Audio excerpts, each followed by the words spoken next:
Hey, salut tout le monde! Alors aujourd'hui on va se retrouver pour une petite partie découverte et brossage des règles de Demio. Demio, la renaissance de l'Empire, un jeu dans un univers post-apo, dans lequel l'humanité, il s'est passé des trucs pas forcément folichons, et l'humanité se relève tout doucement, mais elle s'est déjà pas mal relevée. Et du coup, maintenant, nous sommes dans un univers post-apocalyptique très japonisant. Et nous allons devoir, dans ce jeu, devenir le plus influent possible sur l'archipel de la nation de Demio. Je pense que c'est ça.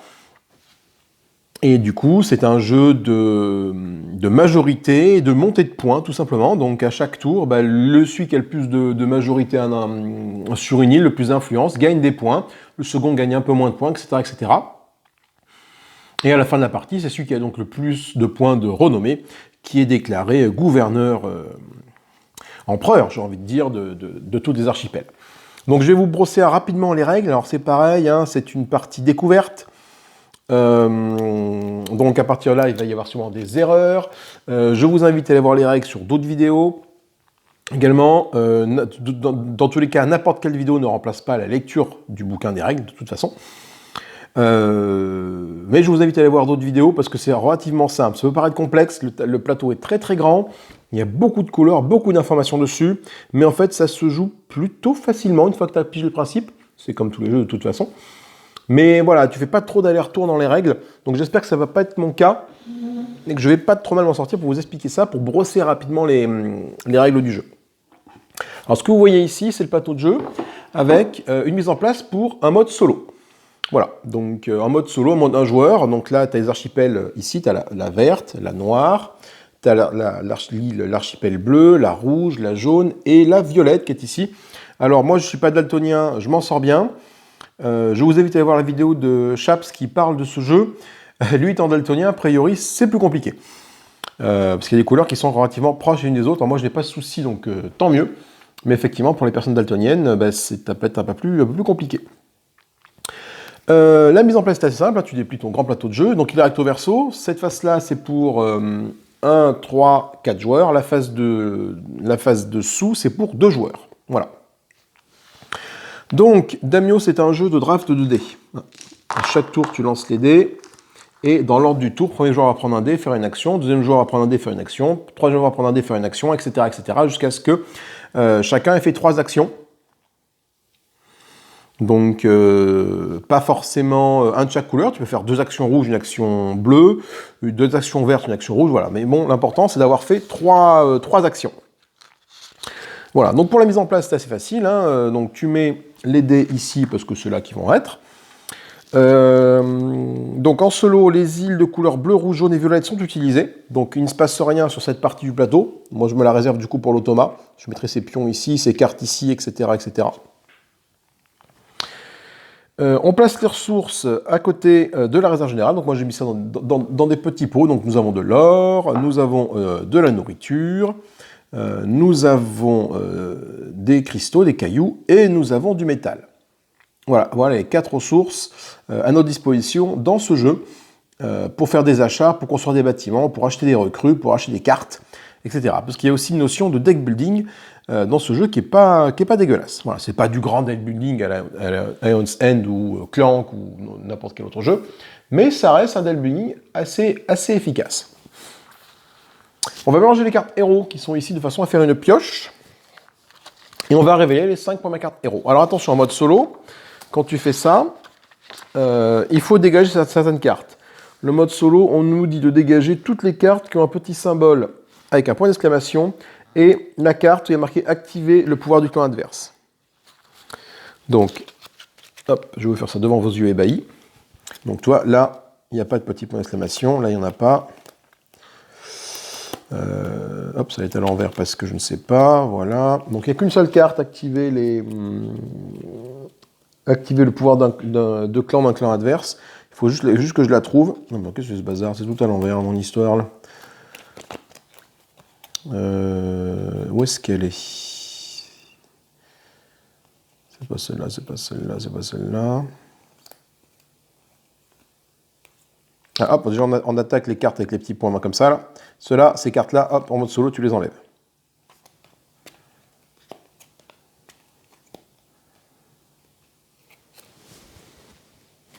Et voilà, activer le pouvoir d'un camp adverse, celle-là si tu l'enlèves.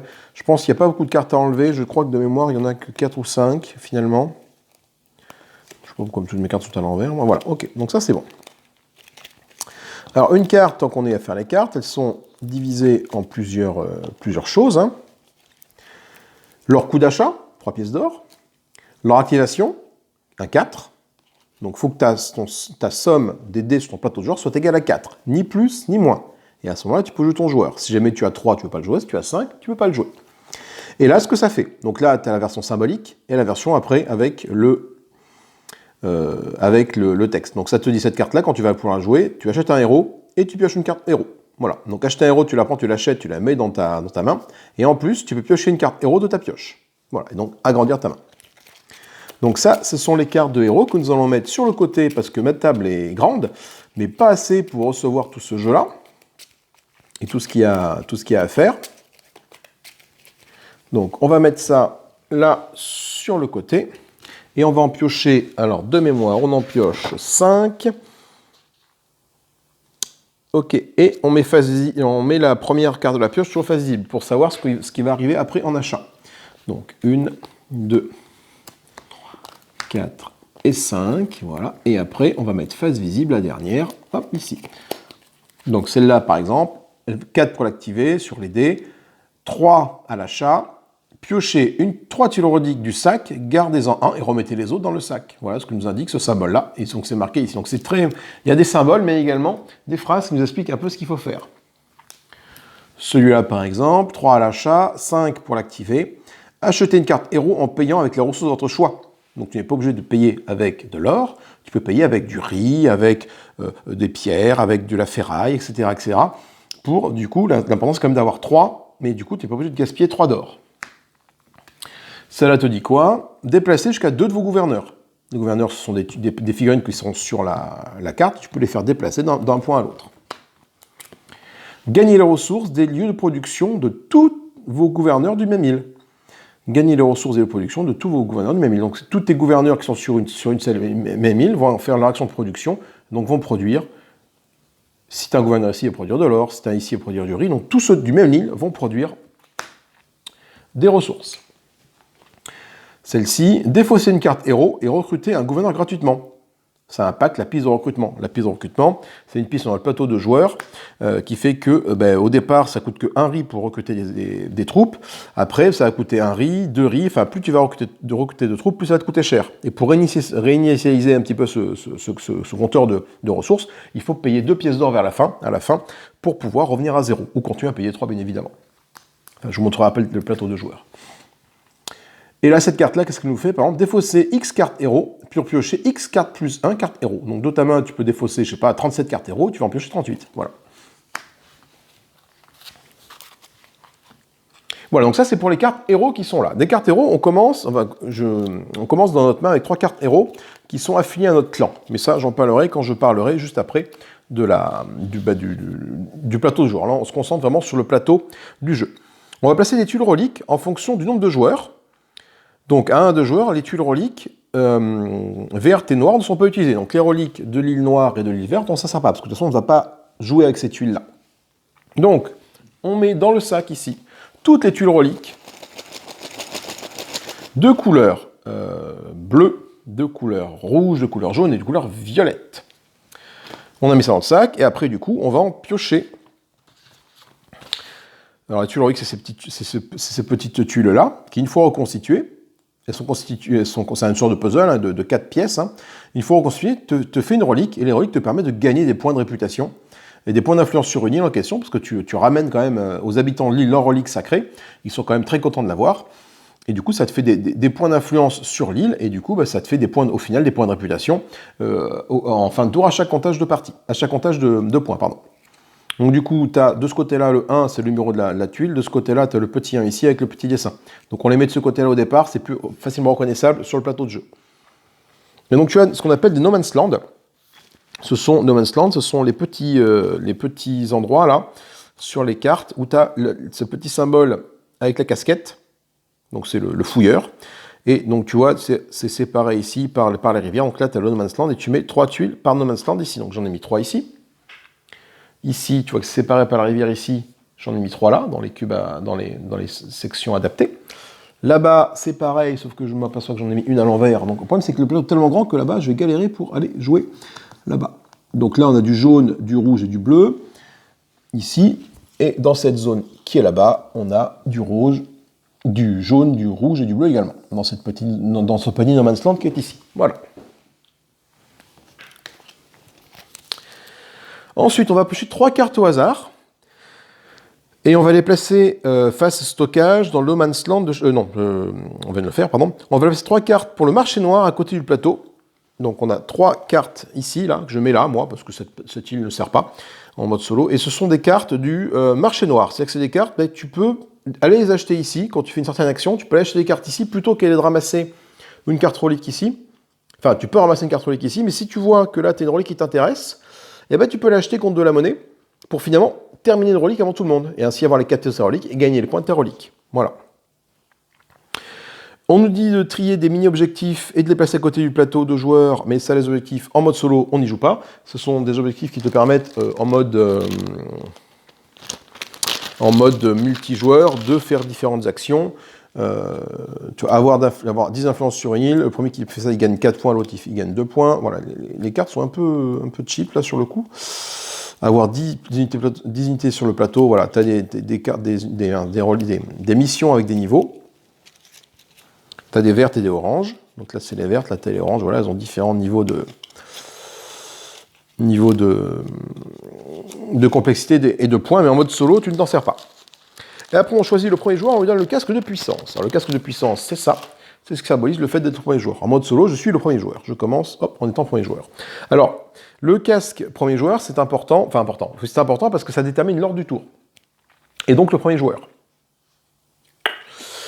Vu que c'est un jeu de draft 2D et un jeu de majorité, il n'est pas forcément intéressant d'être toujours le premier joueur. Parce que moi, si je suis premier joueur, que je fais augmenter ma réputation ici, et qu'après les autres sont en train de me dire « Ah, mais attends, lui, il est monté là », eh bien écoute, pour que ce soit moi qui ai les points de cette île-là, je vais concentrer mes efforts ici, et du coup, moi, si je suis arrivé là en score, si mon adversaire, il arrive juste devant moi ici, et c'est lui qui récupère les points et plus moi. Donc être premier joueur, ça peut être intéressant au départ pour récupérer les meilleurs dés, mais en termes de stratégie pour du coup avoir les points d'influence à la fin, c'est pas forcément la meilleure option tout le temps. Voilà. Donc également, on va regarder un peu de quoi est constitué le plateau. Alors les îles sont constituées de la même façon, sont juste designées différemment, mais tant qu'on a vu le No Man's Land ici, on va voir la partie avec les gouverneurs et les ressources qui sont ici, et la partie avec les ombres. Voilà. Et là, ce sont les petits reliques. Alors du coup, qu'est-ce qu'on voit? Chaque île dispose de 1, 2, 3, 4, 5. Elles ont toutes 5 emplacements, avec un rond et un carré. Sur les ronds, tu mets du gouverneur. Tes gouverneurs, ce sont... Alors moi, j'ai la version Kickstarter, c'est ça. Sinon, il y a des petits meeples. Voilà. Qui vont te permettre... Donc, quand tu poses un gouverneur, ça te dit que tu gagnes 2 points d'influence sur ton île. Donc, à partir du moment où tu mets un gouverneur, tu montes de 2 ton influence. Il faut y penser à faire ça à chaque tour. Enfin, dès que tu fais une action, parce que après, sinon, si tu perds le fil, c'est compliqué à chaque île de refaire le tour pour savoir où en sont tes points. Et également, donc, si jamais je pose un autre gouverneur là, ici, ben, hop, je monte à 4 points, parce que j'ai 2 gouverneurs. Et ces 2 gouverneurs, je les mets sur la zone que je veux. D'accord? Donc là, celle-là va me produire de la caillasse, celle-là va produire du fer, celle-là va produire du riz. Tu vois que cette île-là, par exemple, ne produit pas du tout d'or. Il y a une qui produit de l'or, elle est à côté. Par exemple, l'île rouge, ici, produit de l'or, du riz et de la ferraille. Mais par contre, elle ne produit pas de roche. Donc, c'est à toi de disposer tes gouverneurs un peu de manière efficace sur le plateau de jeu pour que tu aies une production de ressources à peu près globale, mais également sans oublier ta réputation. Parce que si jamais tu as un gouverneur là tu es à 4 en réputation. Si jamais, par exemple, pour une autre, celui-là, je l'amène de là à ici, par une action de déplacement de gouverneur. Là, bah, du coup, là, je gagne bien 2 parce que j'ai un gouverneur qui vient d'arriver ici. Par contre, je perds 2 parce que je n'ai plus qu'un gouverneur ici. Donc, tu vois, je disperse mes forces en faisant ça. Également, les petits carrés ici servent à poser les bâtiments. Les bâtiments sont de deux types. Tu as les antennes relais et tu as les fermes de production. Lanterne relais, quand tu la poses, tu gagnes tout de suite un point d'influence. Voilà. Hop. C'est la tour radio, pardon, c'est pas la... Ce n'est pas l'antenne relais, on appelle ça la tour radio.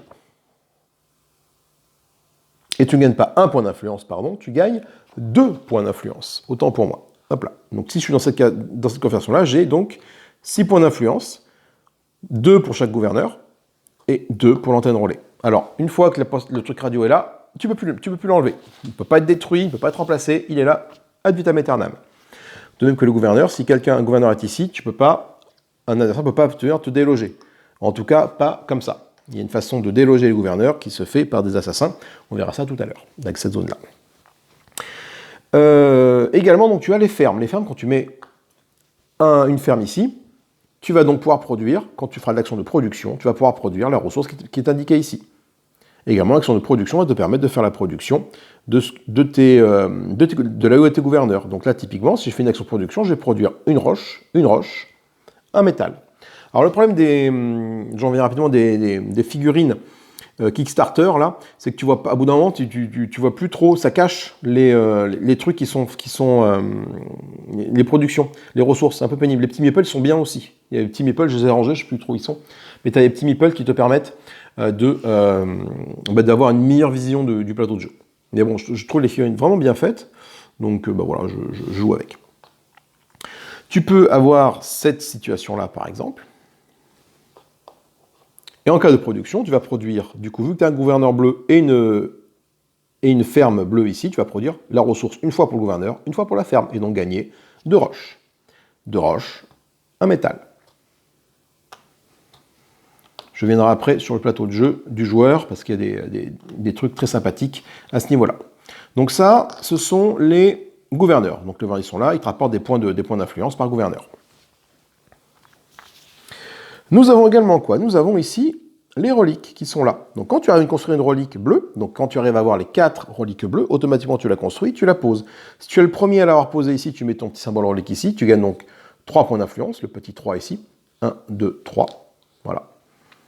Si un autre joueur ou toi, tu peux revenir construire une relique bleue ici, tu en construis une deuxième, par exemple, tu la mets sur le petit 2 et tu gagnes 2 points d'influence. 1, 2. Au bout du 3e, tu ne gagnes plus qu'un point d'influence. Les mecs te disent, bon, ma relique sacrée, finalement, elle est plus cynique que ça. Si tout le monde m'en apporte une relique sacrée, c'est un petit peu embêtant.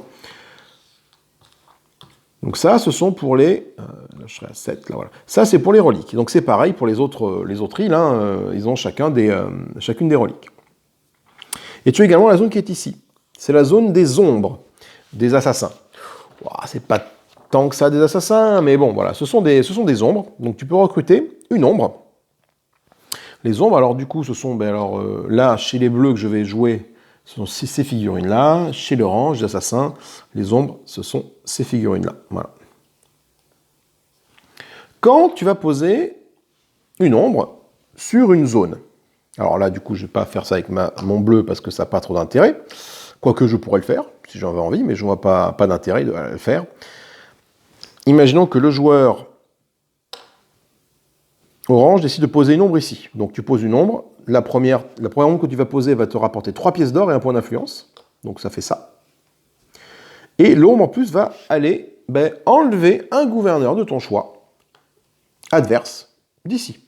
Donc l'ombre va décider je vais dégager celui-là. Donc il revient dans la réserve du joueur bleu. Le joueur bleu du coup perd 2 d'influence parce que l'ombre a retiré un gouverneur d'ici, donc tu descends ton influence. Et tu gagnes également un point d'influence pour l'ombre, c'est marqué ici, et 3 pièces d'or pour la première ombre. Si tu veux jouer une deuxième ombre, tu la joues ici, tu peux. Tu vas gagner un point d'influence pour l'ombre, une autre pièce d'or, et tu vas dégager ce gouverneur-là. Et lui, il va faire 1, 2. Voilà. Et il va être que 3 parce qu'il a la relique.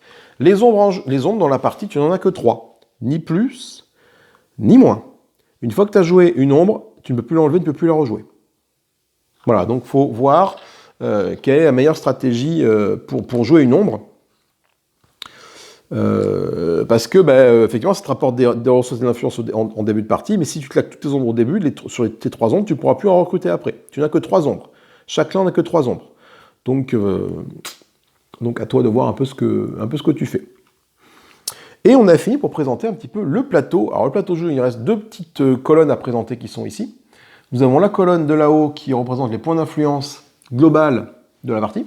Hein, donc à chaque fin de tour, tu vas faire un décompte des différentes îles. Voilà. Donc là, si on est comme ça, je suis à 5 contre 4, c'est moi qui ai le plus d'influence. Par contre, je ne gagne pas 5 points et pas 4 points. Non, non. Je vais gagner l'influence qui est marquée ici en fonction du tour de jeu. Le tour de jeu, c'est on joue 5 tours. À la fin, le 5e tour, la partie s'arrête. Pour chaque île, on va faire un décompte de majorité. Celui qui est majoritaire sur l'île, il gagne 2 points d'influence. Les autres gagnent 1 point. En cas d'égalité, on se partage les points. Alors non, en cas d'égalité, on ne se partage pas les points. En cas d'égalité, c'est celui qui a le plus d'ombre dans l'île concernée qui remporte la majorité. Et s'il y a encore égalité, on additionne les points sur les étendards, on partage entre les joueurs arrondis à l'inférieur. Il n'y a pas de deuxième place. Voilà. Donc s'il y a les joueurs sont à égalité pour la première place, on va additionner les points sur les deux étendards, 3 plus 1. On va diviser par 2 et tout le monde va gagner, donc 3 plus 1 divisé par 2, arrondi à l'inférieur. Donc 1,5 divisé par 2, ça fait 1. Donc tout le monde va gagner 1 point. Voilà, s'il y a vraiment une égalité. S'il y a une inégalité pour le deuxième, il se partage les points de popularité indiqués sur l'étendard argenté, arrondi à l'inférieur. Donc là, s'il y a deux personnes qui se battent pour le 1, ici, qui sont en second, en termes d'égalité, et ben ils vont gagner chacun 0. Voilà, tout simplement. Parce que c'est 1 divisé par 2, ça fait 0,5. Donc ça fait 0. Voilà. Et donc tu augmentes après, ici, sur ta piste là. Donc ça se fait assez naturellement, c'est assez facile. C'est assez facile. Et je pense avoir fait le tour du plateau de joueurs. Je pense n'avoir rien oublié comme élément. Il est temps des îles. Ça, je vais en parler juste après, quand on va faire le plateau de joueurs. Voilà. Et on va voir un peu ce qui se passe au niveau du plateau de joueurs. Alors, le plateau de joueurs, ils sont comme ça. Donc, ils sont... Alors c'est... Voilà, je prends celui-là parce que le mien est déjà en place. Et on a ça après qui va avec, voilà, à côté.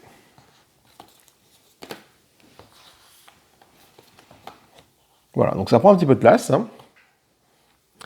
Et puis donc normalement on a les unes qui sont là, les taux radio comme ça avec les... Voilà. Et on remplit ça. Bon, je vous montrerai après sur le mien.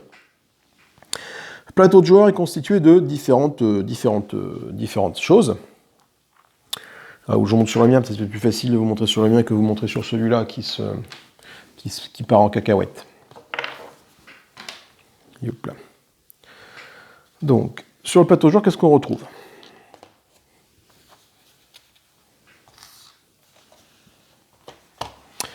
On va retrouver le jeton premier joueur que je mets ici. Notre argent, on commence avec les ressources indiquées en bas du plateau de joueurs. Donc, c'est-à-dire qu'on va commencer avec 2 d'or, 2 de riz, 2 de roche, 2 de métal. C'est ce qui est marqué ici. Sachant que ça, donc ça, je joue sans améliorer le plateau de jeu.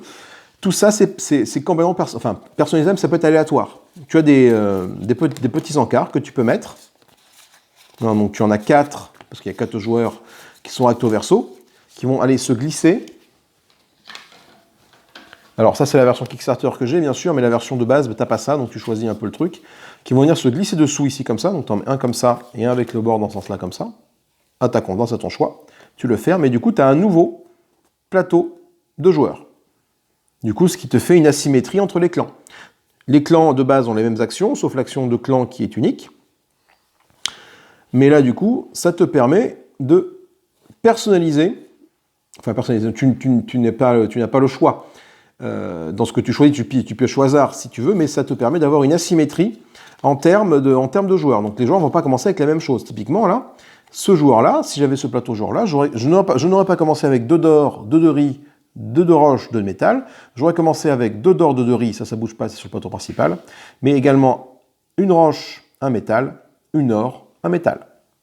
Enfin, j'aurais eu moins de roches que l'adversaire, mais par contre, j'aurais eu une pièce d'or de plus. Et j'aurais eu un métal de plus également. Voilà. Enfin, donc ça te permet d'avoir une petite asymétrie qui qui est franchement sympathique au niveau des cartes. Chaque joueur commence avec des ressources différentes et c'est plutôt sympa. Tu mets également sur ton plateau de jeu ici, donc les petits bâtiments que tu vas produire. Et un peu à la manière de site, quand tu vas produire un bâtiment, tu vas débloquer un bonus. Donc si jamais je décide de construire cette tour radio, je la mets, je sais pas moi, n'importe où sur la carte, hop, et que tu as celles-là qui sont encore comme ça ici. Alors je vais prendre la dernière, c'est plus facile parce que ça permet de voir. Je vais pouvoir récupérer ce petit bonus là et le mettre n'importe où, dans les cases, n'importe où, sauf dans les cases dorées qui sont ici. Ce petit bonus d'action. Donc ce petit bonus, tu as un lexique à la fin de la matière, ça permet, je peux déplacer mon fouilleur une fois, récupérer une tuile relique depuis sa destination. Donc je déplace mon fouilleur et je récupère une carte relique. Et je peux le mettre n'importe où, dans les emplacements prévus à cet effet. Donc ici, ici, ici, ici, ici, ici, non pas ici, ici, et c'est tout. Voilà, donc je peux améliorer mes actions. Du coup, quand je fais mon action bleue, je ferai tout ça, plus éventuellement ce que j'ai mis ici. Si je fais une action verte, je ferai tout ça, plus ce petit truc-là. Et les deux colonnes de bâtiments ont le même principe. Il y a juste les petites bonus dorés qui vont forcément en haut du plateau de joueur, ici dans les trucs dorés.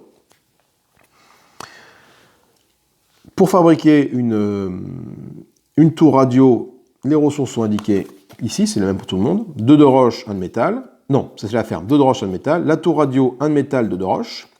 Par contre, plus tu vas fabriquer de bâtiments, plus ils vont être chers.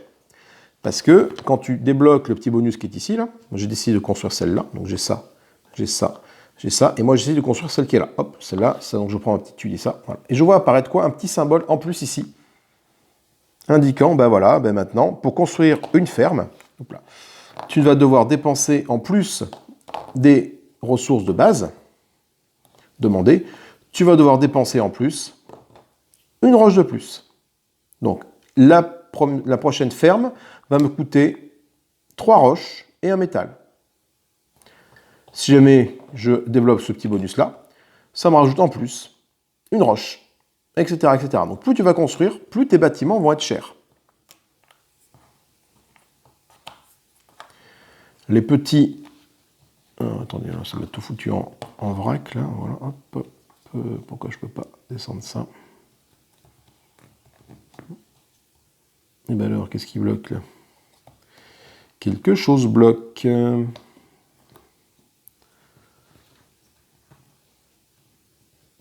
Voilà, c'est toi qui bloquais, voilà. Donc hop, les tuiles radio ici. Donc les petits bonus sont variés, tu gagnes de l'or, tu peux recruter un bonhomme de plus avec moins 1 de nourriture, tu peux construire une fois de plus, etc. etc. Donc tu as différents petits bonus qui te sont octroyés à chaque fois que tu vas faire une action, bah, du coup, une action que tu vas pouvoir mettre sur ton plateau de joueurs. Voilà, mais je suis un petit en besogne, je vous ai d'abord parlé de ça, alors qu'en fait, j'aurais peut-être dû commencer par le début. Tu as ici le stockage. Stockage, tu as un stockage dans ton clan de 3. Voilà. Donc ça veut dire quoi? Ça veut dire que chaque relique est ici. Chaque morceau de relique compte pour 1. Donc sachant qu'une relique, c'est 4 morceaux, tu vois bien qu'avec 3 morceaux, qu'avec 3 stockages, tu ne peux pas construire une relique. Il faut que tu fasses monter ton stockage ici.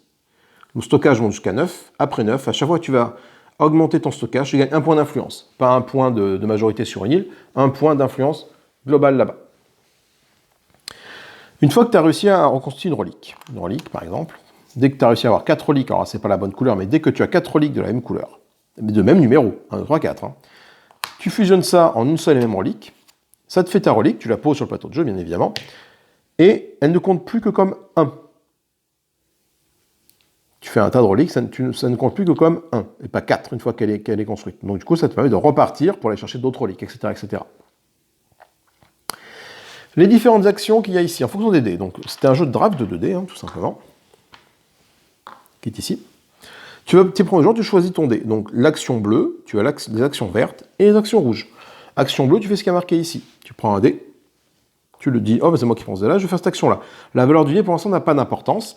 Elle aura une importance par rapport à ça. Voilà. Donc là, 3, si je mets un 4, par exemple, ben, je vois que j'ai aucun de mes bonhommes qui a 4, donc je ne pourrais pas utiliser mon action. Par contre, je vois que j'ai un 3 rouge là-bas qui traîne ici. Est-ce que je ne pourrais pas prendre ce 3 rouge ici, du coup, pour activer ce héros-là? Mais on va faire les actions dans l'ordre. Alors, déjà, le 3 rouge, l'action bleue. L'action bleue, c'est les actions dites d'aide des villageois. Les villageois, ils vont t'aider. Donc, tu fais dans l'ordre les 4 actions suivantes. Dans l'ordre, c'est ça. Tu vas commencer par augmenter de 1 ton stockage. Ensuite, tu vas piocher une carte héros de ta pioche et la mettre dans ta main. Si la pioche est vide, tu la remélanges. Donc, du coup, je crois que tu commences avec 2 cartes héros. Tu as 2 cartes héros en main. Et ben, du coup, par défaut, hop, tu vas piocher une carte en plus. Donc, tu vas avoir tes 3 cartes héros dans ta main. Voilà.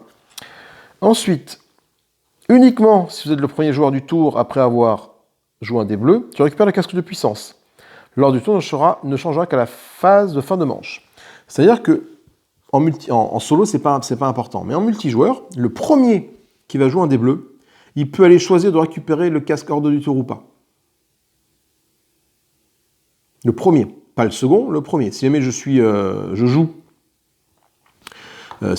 premier joueur, j'ai le casque ici, je décide de jouer cette action-là, et que le joueur suivant, lui, décide de jouer cette action-là, c'est le premier des bleus qui a été joué, il peut venir me récupérer l'ordre du tour. Et il sera le premier au prochain tour. Voilà, ça ne change pas l'ordre du tour actuel, mais au prochain tour, c'est lui qui viendra premier joueur. Et enfin, nous avons cette action-là. Cette action-là, c'est on active une tuile, alors c'est ces fameuses tuiles-là, on active une tuile d'aide des villageois qui sont ici, on fait les actions qui sont dessus. Et après, on retourne cette tuile-là, parce qu'elles sont recto verso. Donc quand on a fait cette action-là, on active cette tuile-là. Là, cette tuile-là, ça fait quoi? On déplace un de nos gouverneurs, et on récolte la ressource de son lieu d'arrivée. Donc un gouverneur va changer d'île, ou peut rester dans la même île. Hein. L'important, c'est de le faire déplacer. Et du coup, s'il change d'île, on pense à bien ajuster les marqueurs d'influence, de majorité, et on récupère sa ressource.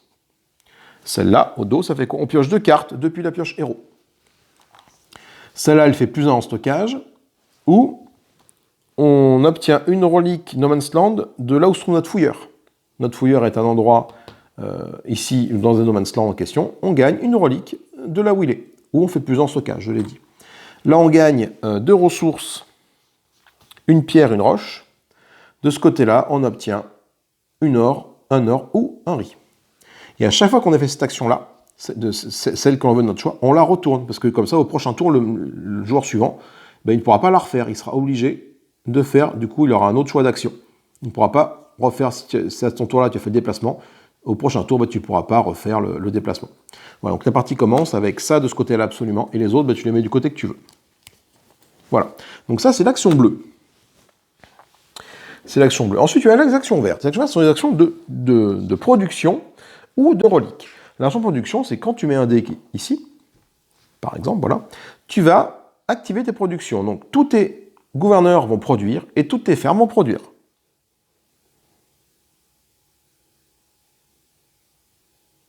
Tout simplement. Le fait d'avoir un gouverneur ennemi là où tu as une ferme, si je suis dans cette situation-là, par exemple, là-bas et là, hop, si je suis dans cette situation-là, moi j'ai ma ferme bleue qui est là, mon gouverneur orange ennemi qui est ici, et ben ma ferme peut quand même produire, c'est pas gênant. Lui, il m'empêche pas de produire. Donc ça, c'est l'action de production. Plus éventuellement, les petites pastilles que tu auras pu mettre ici. J'en ai pas parlé, mais les petites pastilles en question qui sont sous le plateau de joueur ici, et également en fonction de des petites plaquettes que tu mets ici, elles ne font pas les mêmes choses. Voilà. Elles n'ont pas les mêmes actions. Tu vois, sur 2 plateaux différents, tu vois, le premier là, quand tu produis des fermes, ça te dit que tu pioches des... Je ne sais pas tout ce que je dis d'ailleurs, c'est quoi ce symbole-là? Pendant la phase de revenu à la fin de manche, tu gagnes une ressource indiquée et tu pioches une carte. Voilà. Donc là, tu gagnes ta ressource, tu pioches une carte. Non, c'est pas celui-là. Si, c'est celui-là. Tu gagnes une ressource indiquée, donc tu gagnes de la ferraille et tu pioches une carte. Là, de ce côté-là, tu gagnes un or. Tu vois, les actions sont vraiment différentes en fonction des plateaux et de comment tu t'arrives à personnaliser ton plateau de jeu. Enfin, tu y arrives. C'est aléatoire, mais voilà. Donc ça, c'était l'action de production. On a également l'action qui est ici. L'action, si tu mets ton dé, tu le mets là. Alors, tu peux faire, dans ton tour, tu as dans 3 actions. Tu peux faire très bien 2 actions vertes, hein, c'est pas un souci. Par contre, tu ne feras qu'une action bleue. Si tu mets ton dé, tu le mets ici, c'est une action de relique. Alors là, qu'est-ce que ça fait? Attention, on peut faire ça 2 fois de suite, et uniquement ça, pas la petite plastique que tu aurais pu mettre ici. 2 fois, tu vas faire l'action suivante. Donc cette action qui est un peu plus complexe, mais voilà, faut juste se rappeler que tu peux la faire 2 fois de suite en fait. Donc tu déplaces d'abord ton fouilleur sur le maintien d'une autre île. Donc mon fouilleur à moi, il a cette tête-là. On dit qu'il est ici. Il faut d'abord le déplacer sur une autre île. Il ne peut pas rester sur l'île là où il est. Donc il va se déplacer, par exemple, ici. Je vais l'amener sur cette île-là. Puis, je prends une tuile relique pas métro disponible. Donc je prends celle-là. Admettons que je vais y faire les bleus. Ben, je vais prendre la bleue. Ensuite, tu pioches immédiatement une nouvelle tuile relique du sac. Donc tu prends ton sac, hop, tu pioches, tu remets une tuile ici. Hop, voilà, comme ça.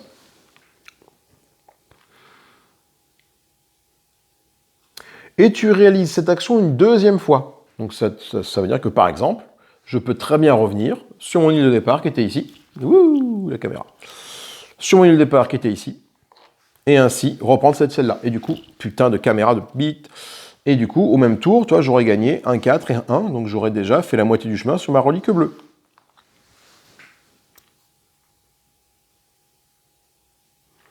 De plus, une fois que j'ai fait ça, ce n'est pas fini, il y a des actions qui sont ici. Là. Donc ça, c'est mon déplacement 2 fois et faire ça.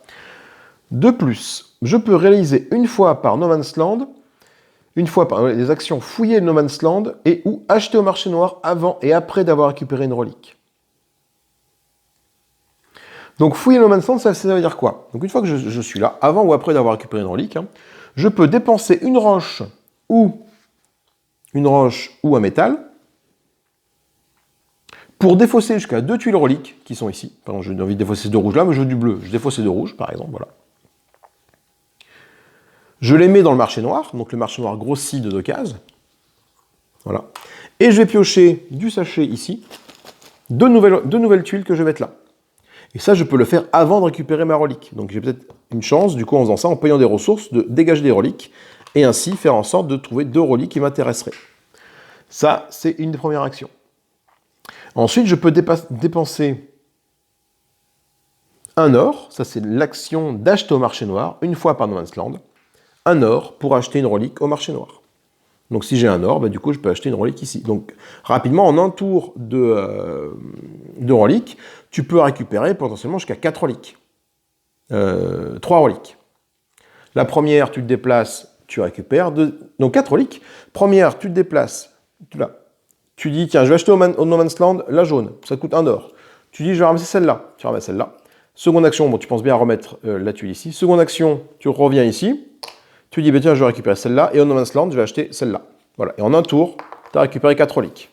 Voilà. Donc, il y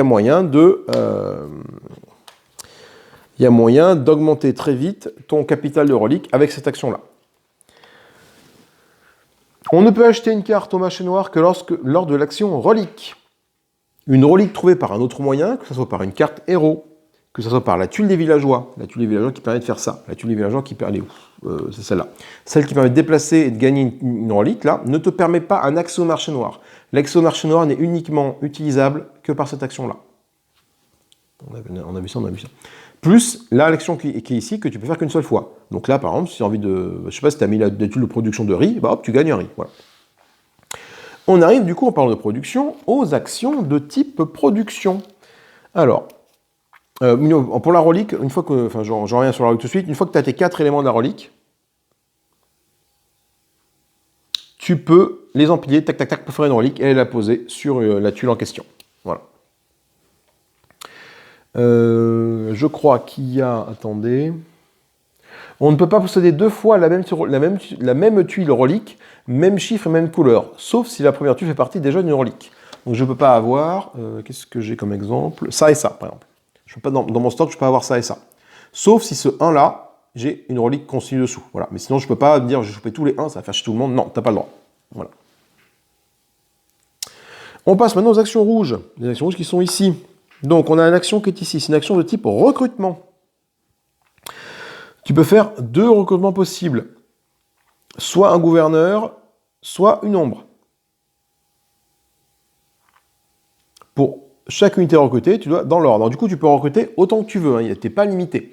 Par contre, tu dois dépenser la ressource qui est ici, donc un riz, et après, Tu avances ta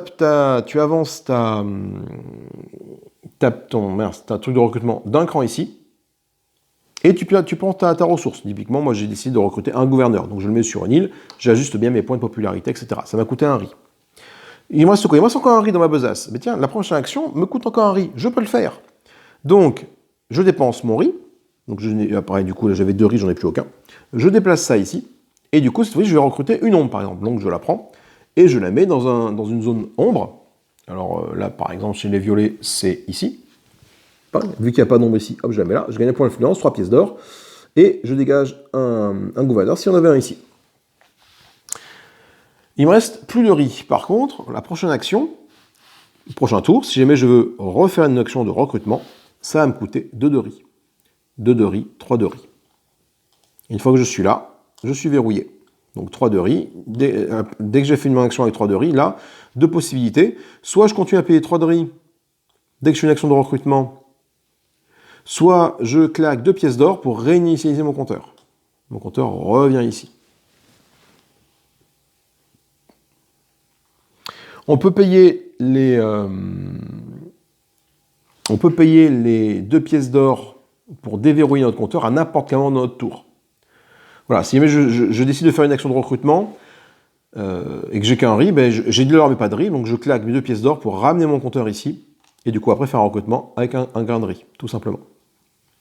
Donc soit un gouverneur, soit une ombre, à l'infini tant que tu as du riz, tant que tu as des ressources, et là, tu peux faire l'action bonus d'une petite tuile que tu auras gagnée sur le côté. Et les tuiles, on les gagne, on arrive à cette action-là. L'action de fabrication. Soit de technoferme, soit de taux radio. Donc, comme vu tout à l'heure, technoferme à produire, c'est 2 de roche, 1 de métal. Les taux radio, c'est 1 de roche, 2 de métal. Quand tu produis un truc, tu gagnes un petit bonus que tu peux mettre où tu veux sur ta tuile.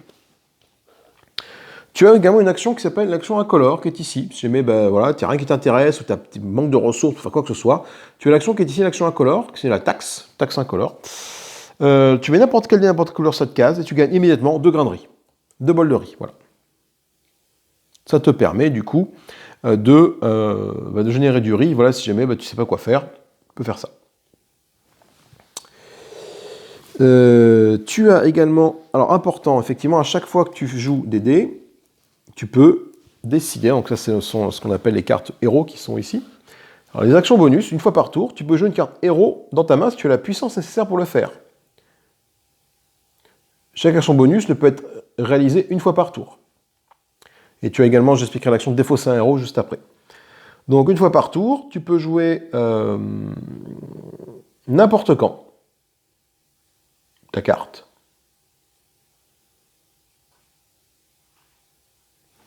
Ça, c'est n'importe quand, hein. Oui.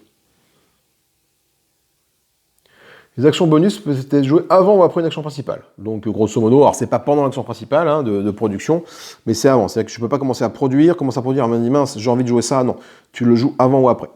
Donc, du coup, là, j'ai combien j'ai? Alors, admettons que je sois comme ça, mais c'est pas possible parce qu'il y a trop de dés. Mais disons que je sois comme ça. Là, je suis à 5, 6, 7, 8, 9. Est-ce que j'ai un héros à 9? Non, malheureusement, non. Par contre, si jamais, tiens, au premier tour, j'avais joué mon action verte, toi, j'aurais pu faire ça. Alors, t'es pas obligé de le faire, hein. J'ai pile poil la puissance, je défausse 2 et je fais ça. Donc ça, ce sont les actions bonus liées à tes héros.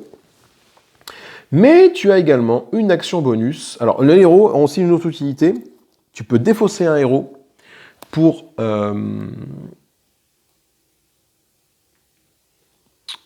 augmenter ou diminuer de 1 la valeur d'un dé sur ton plateau. Donc tu dis là, ce dé-là, j'ai fait un 5, mais moi il me faut un 6. Il me faut alors attends, là, on va faire comme ça. Là, j'ai un 4. Hop, voilà. Là, j'ai un 4. Mais j'ai quand même envie d'activer ce héros-là. Et celui-là ne me sert à rien, parce que j'ai mis un 4. Donc, ou pas, j'ai envie d'avoir ce héros-là. Donc, du coup, admettons, tiens, je vais défausser mon héros-là. Mon 7, je le mets dans la défausse. Et ce dé-là, je peux lui faire prendre plus ou moins 1. Donc, il peut devenir 3. Ou il peut devenir 5. Et de ce fait, je peux activer soit ce héros-là, soit ce héros-là. Voilà, tout simplement. Donc, défausser un héros, ça te permet de faire plus ou moins 1 sur la valeur de ton dé. Tu as également le pouvoir de clan, qui est une action bonus. Et c'est ça une fois par tour. Alors le pouvoir de clan, je pense qu'il lui aussi se déclenche n'importe quand. À condition, pour s'activer, il faut que tu fasses 13 ou plus.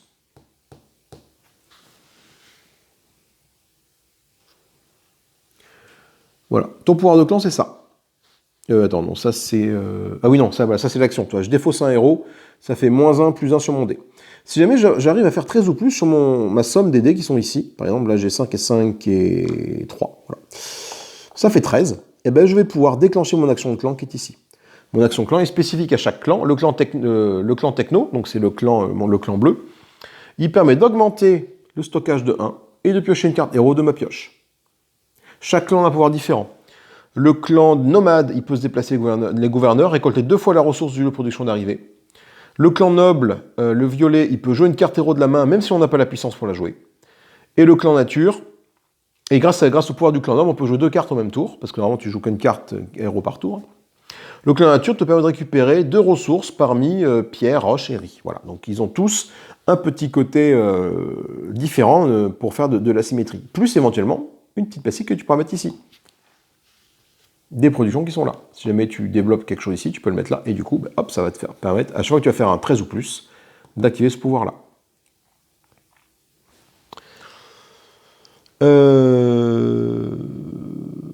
Les tuiles bonus associées à une action principale peuvent être activées une fois par tour, ce qui est normal de toute façon, parce que de toute façon tu ne fais qu'une action par tour. Celle-là, tu ne peux pas l'activer 2 fois, mais bon, vu que cette action tu l'as fait une fois, ça tombe sous le sens, en fait, entre guillemets. Les objectifs, on n'y est pas, et maintenant on va passer à la fin de manche. Quand tout le monde a fait 3D, quand tous les joueurs ont drafté leur 3D, voilà, on fait ce qu'on appelle la fin de manche. On va commencer par déjà, la fin de manche c'est marqué ici, hein. On va déterminer l'influence, donc c'est ce petit symbole-là, sur les îles. Donc il y a une petite flèche ici pour, voilà, il se passe des trucs à chaque fin de tour. Donc tu détermines l'influence, comme j'expliquais au départ, celui qui a le plus d'influence, il va gagner 2 points de victoire, celui qui est moins de second, 1 point de victoire, en dessous 0 point de victoire, etc., etc., etc.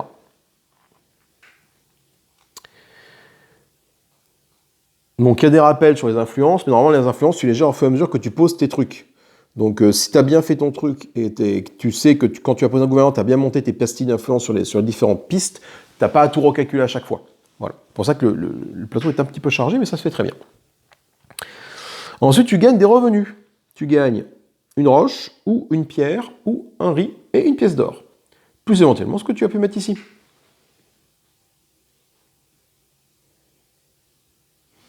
Si tu as pu mettre ici et ici des tuiles bonus, tu vas gagner des revenus. Alors ça peut être de l'or, ça peut être des roches et des trucs. Donc à chaque tour, du coup, tu gagnes de plus en plus d'argent. Ensuite, on détermine le premier joueur. Donc le joueur qui conserve, le joueur qui possède le casque de puissance peut le donner à n'importe quel moment, à n'importe quel joueur ou le conserver. Voilà.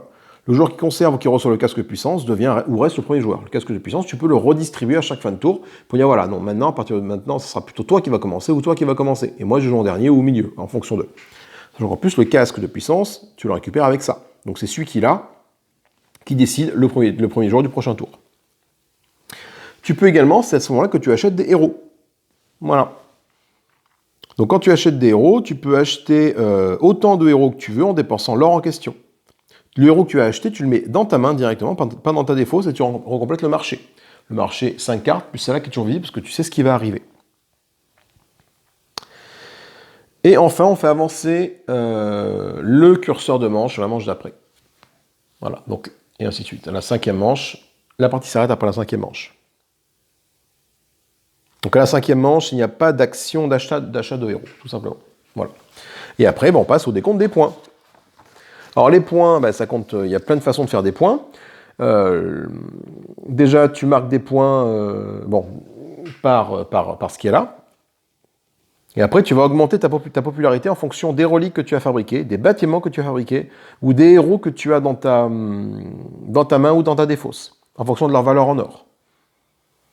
Et tout ça fait que tu vas gagner des points. À la fin également, celui qui a le masque de puissance gagne 2 points sur la piste là-bas de progression. Tu gagnes 1 point de popularité pour chaque lot de 5 ressources que tu as. Donc si tu as beaucoup de ressources, tu gagnes 1 point pour chaque 5 ressources, etc., etc. Le joueur ayant le plus de popularité en fin de décompte est déclaré empereur et remporte la partie. En cas d'égalité, le joueur ayant le plus de ressources restantes, on exclut l'or de ce décompte-là, est déclaré vainqueur. Et si l'égalité persiste, les joueurs à égalité se partagent donc la victoire. Voilà, tout simplement. Donc là, on a brossé les règles du jeu. Donc tu as un mode 2 joueurs que je ne mettrai pas ici, parce qu'en fait, c'est sur le dos du plateau. Donc tu as une nation de mercenaires qui viennent rentrer dans la partie, qui vont jouer avec un module mercenaire. Ça fait quoi ça? Les mercenaires vont obtenir de la part des joueurs 3 manches, 3 dés à chaque manche. Ils vont obtenir des dés, ils vont faire des trucs. Donc voilà, donc je me suis pas trop intéressé sur ce mode de jeu, je ne peux pas trop vous en parler. Voilà, malheureusement. Je peux vous parler du mode solo. Le mode solo, lui, comment il se joue? Le mode solo, maintenant qu'on a brossé les règles, le mode solo, il est là. Le mode solo, il y a des cartes qui sont ici. Le 1 et 2, c'est pour tour 1, tour 2. 3 et 4, tour 3, tour 4. 5, c'est pour le tour 5. À chaque action de draft de dés. Bon, après, dans une mise en place, je la ferai après quand je ferai la mise en place, le mode facile, mode normal, mode difficile, voilà, les mises en place, j'en ai parlé tout à l'heure. Donc on prend 6 cartes au hasard de chaque truc comme ça, et on va voir un peu ce qui est marqué sur ces cartes-là. Je vous expliquerai après, bon, quand je mettrai en place le mode solo, comment prendre carte, mais voilà. L'automa, il n'a pas de capacité de stockage. Il n'est pas limité en nombre de gouverneurs, hommes, technofermes, tour radio ou pions reliques qu'il peut poser. Voilà, donc si jamais j'ai joué avec les oranges chez l'automa, si jamais il n'y a plus d'orange, je prends les verts, et s'il n'y a plus de verts, je prends les violets. Parce que quand j'arriverai là, ça sera vraiment la merde pour moi. Il n'a pas de pioche, il ne joue jamais de carte héros. Il ne reçoit jamais de jetons riz, roche ou métal, mais il reçoit de l'or. Il n'a pas de fouilleur, il ne paye aucun coût pour recruter ou pour construire. Lors des tours de l'empereur, on choisit un dé et on le place sur une des 3 cases de la dernière carte solo révélée. Donc en fait, à chaque tour de jeu, on va révéler une carte solo. Donc cette carte-là, solo, est révélée. À chaque fois qu'on va lui affecter un dé. Et on prend un dé, donc c'est à nous de choisir le dé qu'on va prendre, et on va le mettre sur sa carte-là. Ce dé-là va nous permettre de masquer une action. Donc là, typiquement, si je lui mets un 5 ici, eh ben, l'Empire récupère 2 Tuiloriques sur l'île rouge, il ne va pas le faire. Par contre, il va faire les 2 autres actions. Il va placer un gouverneur sur l'île rouge, et il va placer une tour radio à son avantage. Alors quand on dit à son avantage, ça signifie que il termine une relique pour l'Empire si cela est possible. Sinon, ça rend l'Empire plus influent que vous sur une île. Voilà. S'il y a une égalité, quand c'est marqué à son avantage, il prend l'avantage. Sinon, il laisse scier son avantage en montant encore plus s'il peut. Voilà. Du coup, on fait les 2 autres actions qui sont là. On ajoute son dé, on met ça de côté. On retire une nouvelle carte. Ce qui est important à garder d'un coin d'œil, c'est ça, parce que nous aussi, on va pouvoir jouer des dés pour faire nos actions, mais il va falloir garder des dés pour annuler une action en question. Là, du coup, j'ai envie d'annuler, je sais pas, la bleue, par exemple, donc je prends le dé bleu ici, je le mets là, et du coup, il va faire cette action-là, cette action-là. Dernier dé à drafter. Moi, je draft un dé bleu, par exemple, et lui, du coup, il n'y a plus qu'un dé rouge, s'il joue après moi. Après, je peux le faire jouer en premier si j'ai envie. Et du coup, ça va annuler cette action-là et faire ces 2 actions-là.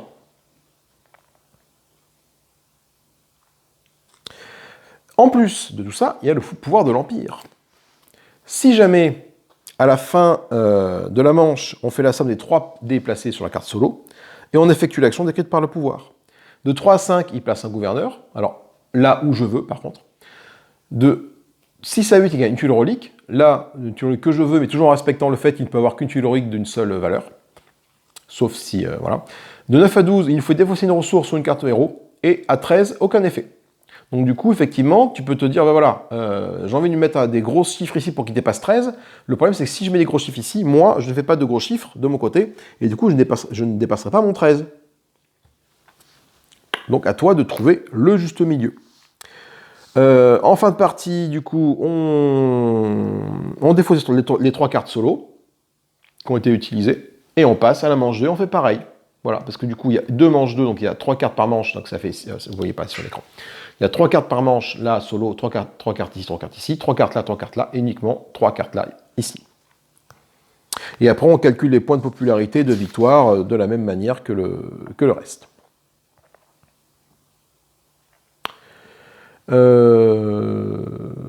Je pense que j'ai fait le tour de ce petit brossage d'oreilles qui a quand même pris une petite heure. Alors, je ne suis pas forcément le mieux placé pour expliquer ça. Je vous dis que je pense qu'il y a j'ai vu des vidéos YouTube qui duraient beaucoup moins longtemps pour expliquer ces petites règles. Mais bon, voilà. En tout cas, je pensais que c'est quand même important de le faire avant que pendant la partie. parce que voilà, ça va être compliqué sinon. Écoutez, moi du coup, ce que je vais faire, c'est que je vais aller manger, parce que ça va être l'heure du repas. Et je vous retrouve après pour la partie, tout simplement, en mode solo. La première partie découverte, hein, j'insiste encore dessus, parce qu'il se peut qu'il y ait des boulettes dans le gameplay, donc voilà, n'hésitez pas à les relever si vous les voyez, mais m'allumez pas, s'il vous plaît, si vous en avez. Je rappelle, c'est une partie découverte, plus je vais jouer, plus ça va aller mieux, et puis je pourrai vous présenter des parties propres, quoi, tout simplement. Allez, moi je vous fais des gros bisous, et je vous dis à plus tard pour la partie solo.